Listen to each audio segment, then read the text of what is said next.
Vamos iniciar a nossa aula. Bismillah ar-Rahman ar-Rahim. Alhamdulillah. Sallallahu ala nabiyyina Muhammadin wa ala alihi wa sahbihi ajma'in.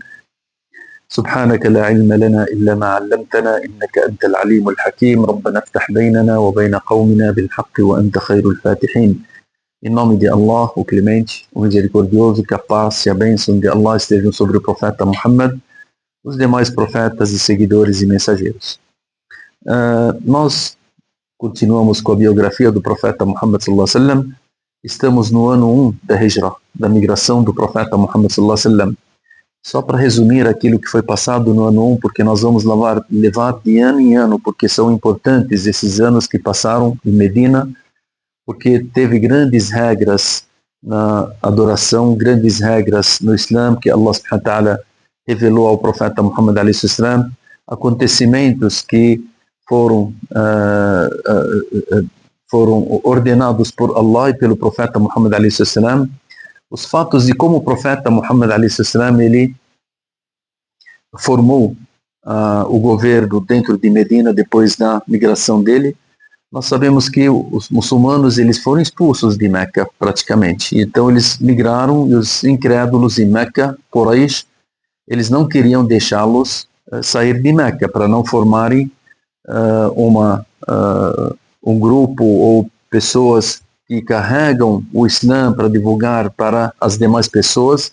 Eles tentaram matar o profeta Muhammad alaihi salam, tentaram matar alguns companheiros, mataram outros companheiros, perseguiram eles, só que na migração do profeta Muhammad alaihi salam de Meca para Medina, isso graças a Deus, o profeta chegou, a maior parte de seus companheiros se estabeleceram ali, e nós citamos, a partir do momento que o profeta Muhammad alaihi salam chegou em Medina, o que ele fez, né? Que são a primeira coisa que seria no ano 1 da Hijra, o que aconteceu, a migração. Depois, o profeta Muhammad alaihi salam ele veio até Quba. De Quba, ele construiu aquela mesquita. Para vir em Medina, ele rezou o Jumu'ah, a primeira Jumu'ah que foi em Medina. Depois ele veio até a Medina. Ele desceu na casa do Abu Ayyub al-Ansari.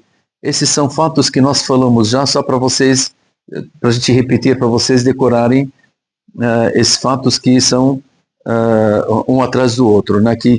O que aconteceu. Ali o profeta Muhammad alaihi salam também ele casou com a Sauda bint Zum'ah, foi a primeira esposa dele depois da morte de Khadija, radiyallahu anha. Também o profeta Muhammad alaihi salam, nesse ano 1 da Hijra, ele casou com a Aisha, radiyallahu anha, porque quando o profeta Muhammad alaihi salam, quando a Khadija ela faleceu em Meca, antes do profeta Muhammad sallam casar com Sauda bint Zum'ah, que é a primeira esposa depois da Khadija, tinha a Khawla bint Hakim. Khawla bint Hakim, ela veio até o profeta Muhammad alaihi salam e disse a ele: ó mensageiro de Allah, por que não casa com a Aisha, filha do Abu Bakr as-Siddiq?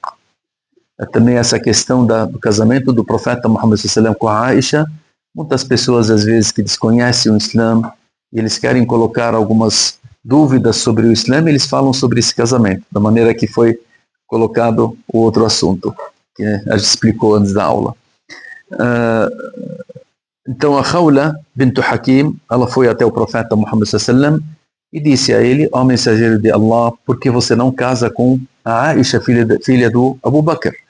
Porque o Abu Bakr era o companheiro do profeta Muhammad alaihi salam e era que mais defendia o profeta Muhammad alaihi salatu wassalam, e ele tinha a filha chamada Aisha. O profeta Muhammad alaihi salatu wassalam, ele aceitou a ideia, e a Khawla bint Hakim, ela foi falar com a mãe da Aisha, Ruman, e disse a ela que o profeta Muhammad alaihi salam tem interesse de casar com a Aisha.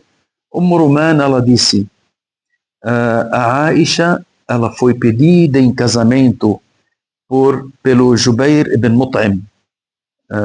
Mut'im ibn Adi era um dos incrédulos, ele tinha um filho chamado Jubair, e também não estava no Islã. Ele tinha pedido a Aisha em casamento. Aí a Ruman, ela disse para Khawla: mas a Aisha ela já é comprometida para Jubair ibn al-Mut'im.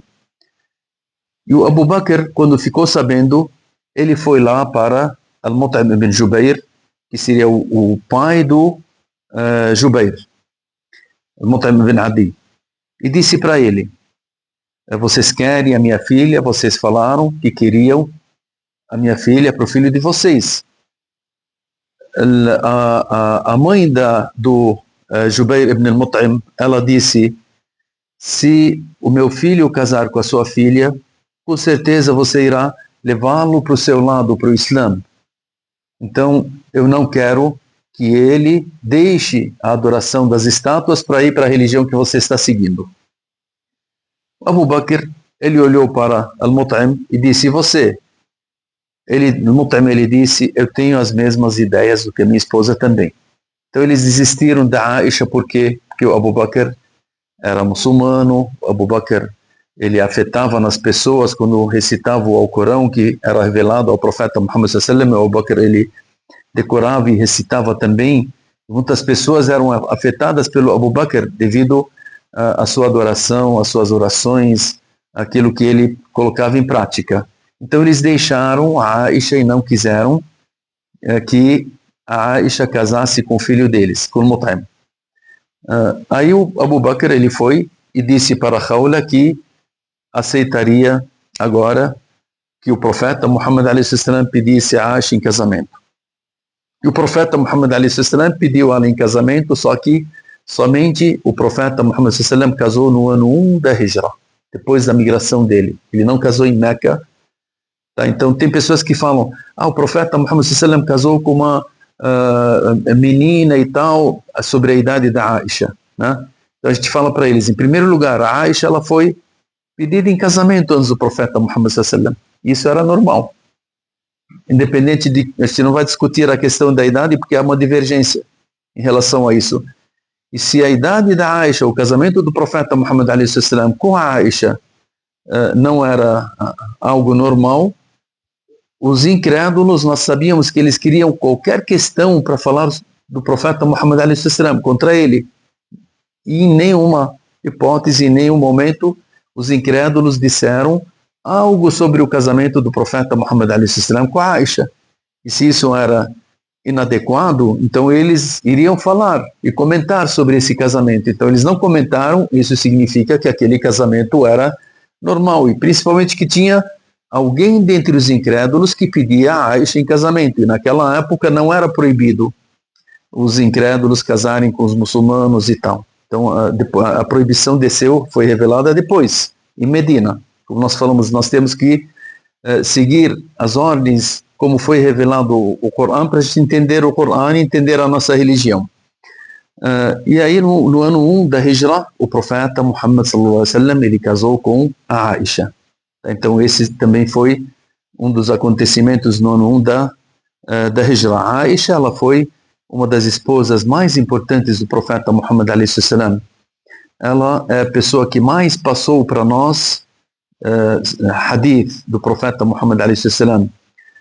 Então ela está em terceiro lugar em relação à quantidade de hadith passados para nós, onde estão nos livros do hadith. A Aisha, ela é a pessoa que mais passou hadith autênticos, e nós, vários hadith que a gente pega sobre a nossa religião, vem da Aisha, porque a Aisha conviveu com o profeta Muhammad alaihi wasallam.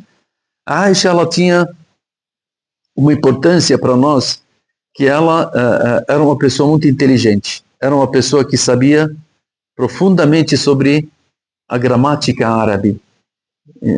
Então as poesias que ela falava, as histórias que ela falava, as questões que ela colocava para nós e que foram passados para nós, você sente a inteligência da Aisha radhiyallahu anha.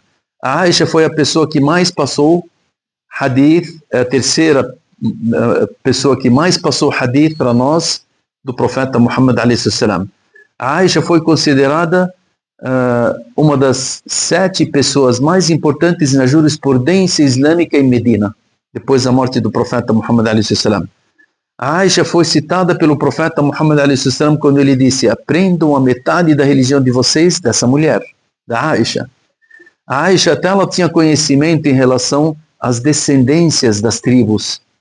A Aisha, ela tinha conhecimento em relação à medicina, era a maior médica da época dela, depois da morte do profeta Muhammad alayhi salatu wassalam.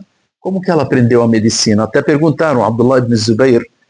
Abdullah ibn Zubayr, ele foi um dos companheiros do profeta Muhammad alayhi salatu wassalam, que também a gente vai citar ele aqui. Abdullah ibn Zubayr, ele foi a primeira pessoa que nasceu dentre os muhajirin em Medina depois da migração dos muçulmanos para Medina. Ele foi a primeira criança que nasceu. 10 meses depois da migração deles, nasceu Abdullah ibn Zubayr.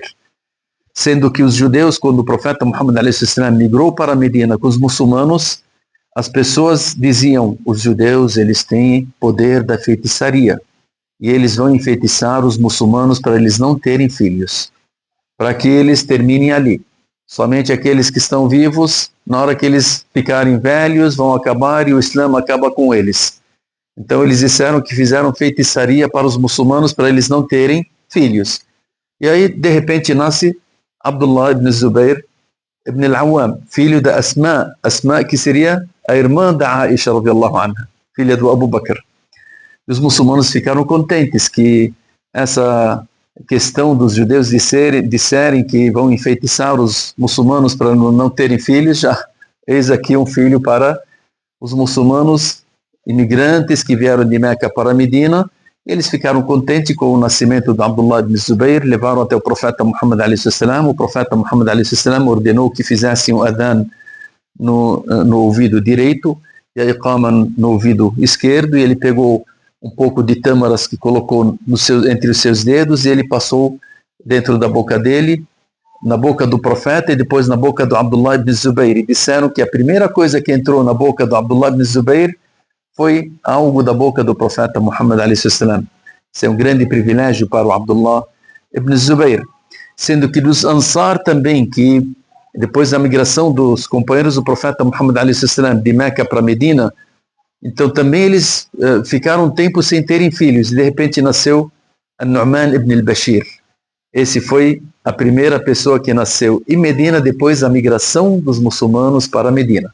Então, dentre os Ansar, Nu'man ibn Bashir. Dentre os Muhajirin, Abdullah ibn Zubayr. Abdullah ibn Zubayr, quando cresceu, e depois da morte do profeta Muhammad a.s., ele pegou bastante conhecimento da Aisha. E tudo que ele perguntava para a Aisha era a tia dele.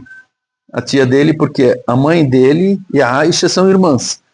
Então ele entrava na casa da Aisha e ele perguntava a ela sobre várias questões da religião. E ele disse, eu sei que os hadith você pegou do profeta Muhammad a.s. porque você viveu com ele, dentro da casa dele. A jurisprudência também você é uma pessoa que conhece essas questões do profeta Muhammad a.s. Em relação às descendências das tribos, o Abu Bakr, o seu pai, ele tinha esse conhecimento, então você tomou esse conhecimento dele.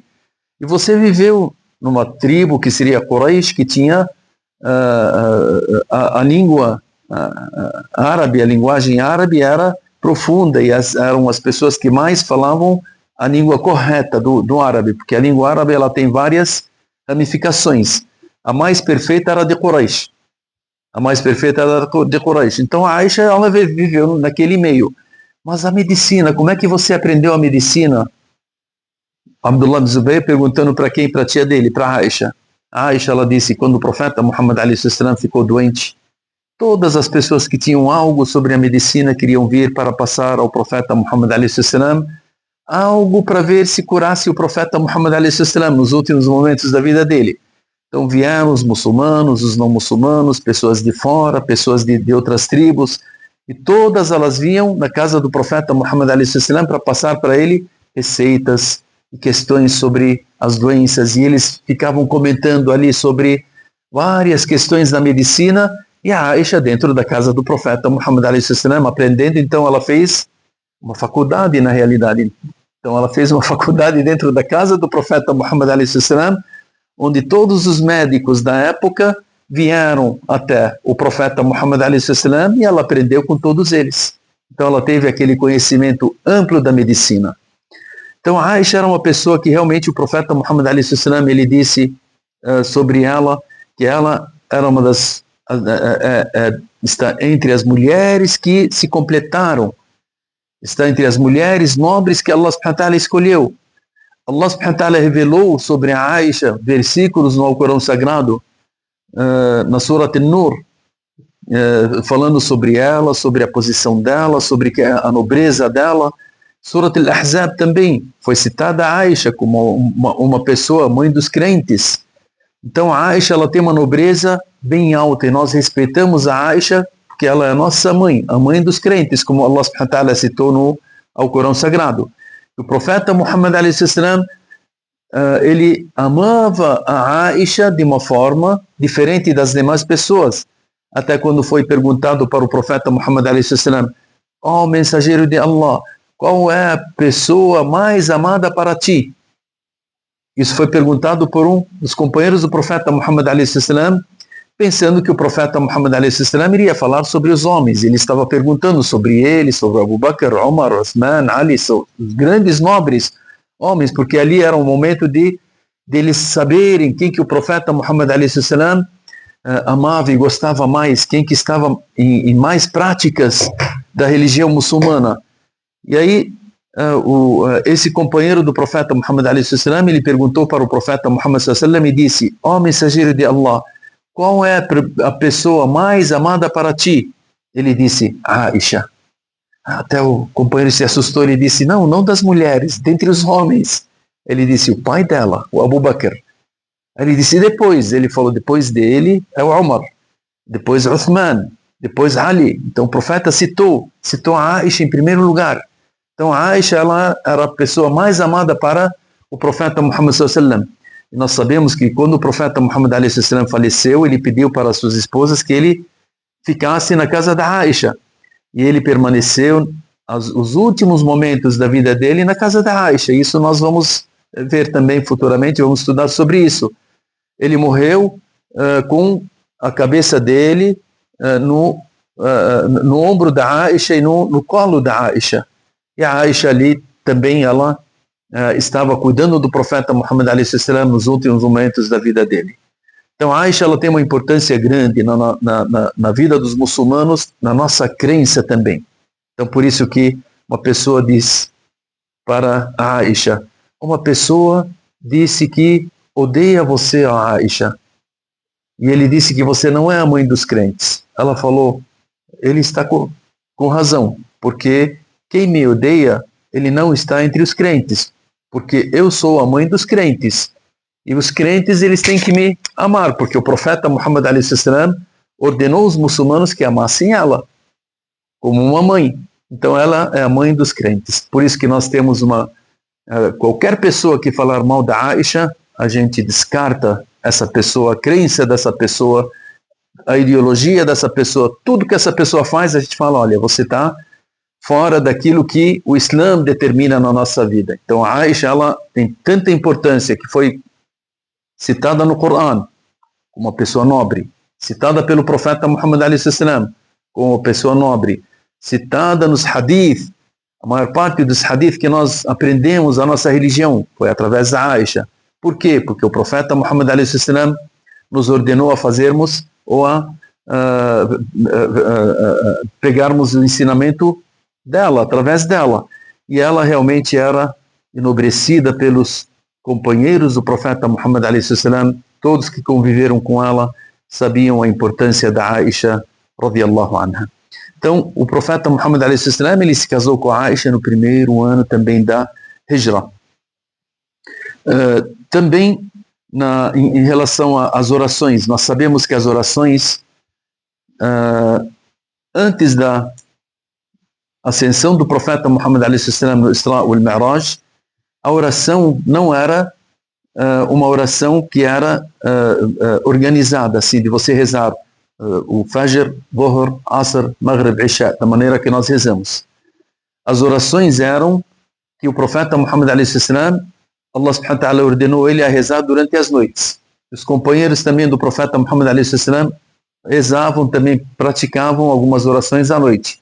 E eram 2 rak'ah, e eram de uma forma que Allah ensinou ao profeta Muhammad alayhi salam, e o profeta Muhammad ensinou aos seus companheiros, mas não eram organizadas no tempo que nós rezamos hoje. na ascensão do profeta Muhammad a.s. ao céu, e nós já falamos sobre isso, que naquele ano, um ano antes da migração do profeta Muhammad a.s., que Allah subhanahu wa ta'ala determinou as 5 orações. Então, Dhuhr, o Fajr, Dhuhr, Asr, Maghrib, Isha. Só que como eram as orações? As orações eram, o Fajr era 2, o Dhuhr eram 2, o Asr eram 2, o Maghrib eram 3 e o Isha eram 2. E a Aisha cita para nós esse hadith, que depois do ano 1 da Hijra, Allah subhanahu wa ta'ala determinou ao profeta Muhammad a.s. que as orações permanecessem, o Fajr 2, porque se prolonga a leitura, a recitação nela, e o Dhuhr, e o Asr e o Isha foram colocadas 2 orações na permanência quando a pessoa está dentro da cidade, e continuou da mesma forma 2 quando a pessoa está em viagem. E o Maghrib, ele continuou da maneira que foi revelado ao profeta Muhammad a.s. na ascensão do profeta Muhammad a.s. para o céu. Então, essas orações, elas foram determinadas da maneira que nós praticamos hoje, no ano 1 da Hijra. Tá? Porque antes disso os horários eram os mesmos, o Fajr e o Maghrib eram os mesmos, só que o Dhuhr, o Asr e o Isha foram ampliadas 2 rak'ah na permanência quando nós estamos na nossa cidade, e quando você viaja, aí volta naquilo que era antes do ano 1 da Hijra. No ano 1 da Hijra também faleceram alguns dos companheiros do profeta Muhammad a.s. e foram enterrados no local chamado Al-Baqi'. E o Baqi' foi determinado naquele momento como o cemitério dos muçulmanos. No ano 1 da Hijra, o profeta Muhammad a.s. também ele fez a irmandade entre os muçulmanos. No ano 1 da Hijra, o profeta Muhammad a.s. ele determinou o estatuto ou a constituição do governo muçulmano, onde as regras entre os muçulmanos foram colocadas no estatuto. O profeta Muhammad a.s. ele fez um tratado com os judeus, ele fez um tratado com os incrédulos, para permanecerem a convivência deles dentro de Medina em paz. O profeta Muhammad a.s. queria que as pessoas vivessem em paz de todas as religiões ali dentro de Medina, porque ali tinha os muçulmanos, junto com o profeta Muhammad a.s., tinha os incrédulos, que viviam já em Medina e só não se converteram ao Islã, e tinha os judeus que viviam lá, e nós falamos sobre os judeus nas aulas passadas. Então, esses tratados que o profeta Muhammad a.s. ele fez em Medina, para permanecer a Medina, para ter a estabilidade da convivência entre os muçulmanos e não muçulmanos, para colocar as regras. O profeta Muhammad a.s. ele até, a primeira coisa que ele fez também, depois de fazer a irmandade, de construir a mesquita, de colocar esses estatutos e tal, ordenou que fizessem a estatística em Medina. Quantas pessoas teriam ali? Quantas pessoas sabiam ler e escrever? E quantas pessoas conseguiam carregar uma arma? E quantas pessoas teria dentre os muçulmanos em Medina? Essa estatística é importante. Imaginem isso há 14 séculos atrás. Hoje nós temos uma comunidade tão grande, a gente não conseguiu ainda fazer isso, sendo que nós temos que seguir aos passos do profeta Muhammad a.s. como exemplo, para você saber o que você tem de quantidade, quem que você tem de pessoas estudiosas, quem que você tem de médicos, de advogados, de professores, de alunos, de pessoas que têm condições financeiras, as pessoas que não têm condições financeiras, para você saber como trabalhar numa sociedade onde você vive. E o profeta Muhammad a.s. já no ano 1 da Hijra, ele já colocou essa estatística para determinar quem que ele tem ao redor dele, quais são os muçulmanos, quem deles sabia ler e escrever, porque em Medina eram poucos que sabiam ler e escrever, as pessoas em Medina. Quem sabia mais ler e escrever eram as pessoas de Meca. As pessoas de Medina não, eles não se preocupavam com isso, e nós vamos ver que no ano 2 da Hijra, depois da batalha de Badr, a gente vai seguir, inshallah, como é que o profeta Muhammad a.s. ele, através dessa estatística, como é que ele fez com que a metade da população de Medina se tornasse pessoas já que sabiam ler e escrever. Subhanallah, no ano depois, no segundo ano, imagine quando a pessoa já sabe a estatística das pessoas ou as pessoas que estão ao redor dele. Ficou a questão dos incrédulos. A questão dos incrédulos de Quraysh, eles não queriam que os muçulmanos se estabelecessem em Medina. Aquilo lá era para eles um desafio, porque os muçulmanos conseguiram sair de Meca, se estabeleceram em Medina, estão formando um governo ali. Então isso, para eles, isso não estava no pensamento deles deixarem essas pessoas, o profeta Muhammad sallallahu alaihi wasallam com seus companheiros, nessas situações ou nessa condição. O que eles fizeram? Eles mandaram uma carta para um dos incrédulos em Medina, que chamava Abdullah ibn Ubay ibn Salul. Abdullah ibn Ubay ibn Salul. Essa pessoa que estava na incredulidade ainda. Futuramente ele vai se dizer que era muçulmano, mas ele foi um dos grandes hipócritas, que Allah subhanahu wa ta'ala revelou vários versículos contra ele. Abdullah ibn Ubay ibn Salul, antes da vinda dos muçulmanos para Medina, nós falamos que as pessoas de Medina tinham Aus e Khazraj, e eles tinham uma intriga antiga. E eles tinham combinado para deixar Abdullah ibn Ubay ibn Salul como um líder deles. Só que na vinda do profeta Muhammad a.s., essa liderança dele caiu. Então ali já tem os muçulmanos, já tem um governo, o governo é o profeta Muhammad a.s., ele colocou o seu estatuto, a sua constituição, ele fez os tratados e todo mundo aceitou ali. E nós falamos sobre os detalhes disso. Então para ele, aquilo lá foi um desaforo. Essa pessoa que veio, esses muçulmanos que vieram para cá, estragaram todo o sonho dele de ser um líder ou um rei ou um governante ali sobre as pessoas de Medina. As pessoas de Quraysh escreveram a ele dizendo: ou você abra uma guerra contra os muçulmanos, expulse eles de Medina, ou que acabe com eles em Medina, ou nós iremos formar um exército e vir para Medina para acabar com todos vocês. Abdullah ibn Ubay ibn Salul, ele falou: não, é melhor eu fazer um exército aqui dentro de Medina e abrir uma guerra contra os muçulmanos e expulsá-los daqui. Abdullah ibn Ubay ibn Salul, realmente ele foi lá e formou as pessoas que estavam ao seu redor, que não eram muçulmanos, e eles pegaram as armas e eles foram lá e se prepararam. E o profeta Muhammad a.s., ele ficou sabendo e foi até eles e disse a eles: vocês querem fazer algo para agradar as pessoas de Quraysh, matando seus próprios irmãos, suas próprias pessoas, famílias e tal, e as suas próprias pessoas do seu país, da sua terra, só ouvindo as pessoas de fora? Então isso jamais vai trazer um sucesso para você se você fazer uma guerra contra as suas próprias pessoas, a sua própria família, seus próprios irmãos. As pessoas que estavam com Abdullah ibn Ubay ibn Salul, ouvindo as palavras do profeta Muhammad a.s., eles acharam que realmente o profeta Muhammad a.s. está falando a verdade. Tá, se a gente vai se matar aqui, o Quraysh está lá, eles ameaçaram a gente, tá, mas eles ameaçaram, talvez eles venham, talvez não. Então, se a gente cometer o que nós queremos agora aqui, isso é uma verdade que vai retornar às guerras antigas e tal. Então, todos deixaram Abdullah ibn Ubay ibn Salul de lado, a maioria deles, e ele se convenceu do que realmente não precisamos fazer essa guerra. Só que Abdullah ibn Ubay ibn Salul, ele não estava satisfeito com aquilo lá. Ele começou a entrar em contato com Quraysh e começou a entrar em contato com os judeus dentro de Medina para fazerem provocações contra os muçulmanos, para tentar fazer algo para que aquilo fizesse com que o profeta Muhammad a.s. e os muçulmanos saíssem de Medina.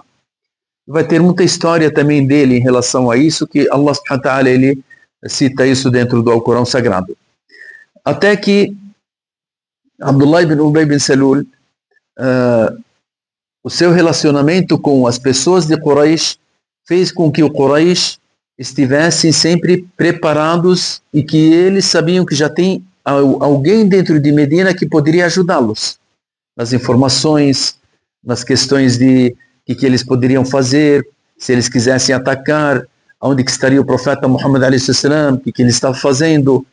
Então o profeta Muhammad a.s., nesse momento ele ficou preocupado. Allah subhanahu wa ta'ala não tinha ordenado ainda ao profeta Muhammad a.s. que eles pudessem se defender com armas.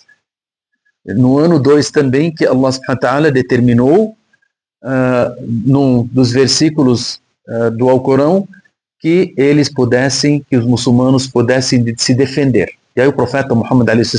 começou a formar pessoas para sair para fora de Medina para ver se alguém dentre os incrédulos, Quraysh ou outras tribos que estão ligadas com Quraysh, se querem vir para a Medina para atacarem a Medina, que isso aconteceu. Só que o profeta Muhammad a.s. ele preparou alguns grupos para saírem para fora para verem essas situações. Ali, dentre as questões que aconteceram, uma das pessoas, Sa'd ibn Mu'adh, ele é de Medina, ele foi até Meca para se encontrar com Umayya ibn Khalaf. Umayya ibn Khalaf era um dos grandes incrédulos e era uma pessoa forte considerada em Meca. Sa'd ibn Mu'adh, ele tinha contato com Umayya ibn Khalaf. Ele chegou em Meca e disse para ele, o Sa'd era muçulmano, o outro era incrédulo, e disse para ele, você vê qual que é o melhor horário que eu quero fazer um tawaf na Kaaba? E o Umayya ibn Khalaf disse para ele, ao meio-dia é o melhor horário que você possa fazer o tawaf. Na hora que ele saiu, Abu Jahl viu, e ele disse, quem é essa pessoa que está fazendo o tawaf que não está de acordo com as nossas regras? Umayya ibn Khalaf, ele disse ao Sa'd ibn Mu'adh, e que ele está na minha proteção. Abu Jahl disse a ele, se você não estivesse na proteção do Umayya, você não iria retornar para o seu país, para a sua terra vivo. Sa'd, ele disse para ele, já que você está dizendo essas palavras para mim, saiba que se acontecesse qualquer coisa comigo, vocês não teriam condições de comercializar nas caravanas que vai para a Síria, porque as caravanas que vai de Meca para a Síria para comercializar, que era o meio do comércio e da convivência deles, ela passava onde? Pela Medina. E o Sa'd disse para ele, se vocês quiserem fazer qualquer coisa contra nós vamos cortar o caminho de Medina para a Síria para vocês não passarem mais. Então isso também demonstrou para o profeta Muhammad a.s. que os muçulmanos realmente eles estavam em perigo. Então se o Sa'd ibn Mu'adh foi lá e quase que, se não fosse o Umayya, o Abu Jahl queria matá-lo, e ele já foi falando essas palavras. Até o profeta Muhammad a.s. dentro de Medina, ele ficava preocupado com isso, e nós, inshallah, na próxima aula nós vamos falar sobre essa questão, como o profeta Muhammad a.s. no início, como é que ele, o medo que ele tinha dos incrédulos de alguém invadir a Medina, ou os muçulmanos, como é que eles viviam naqueles momentos, inshallah, nós vamos falar, e como é que o profeta Muhammad a.s. ele mandava esses grupos para colocarem a segurança da Medina e saberem que a Medina ela estava em segurança. Sallallahu alaihi wa sallam Muhammad wa ala alihi wa sahbihi ajma'in walhamdulillahi rabbil alamin.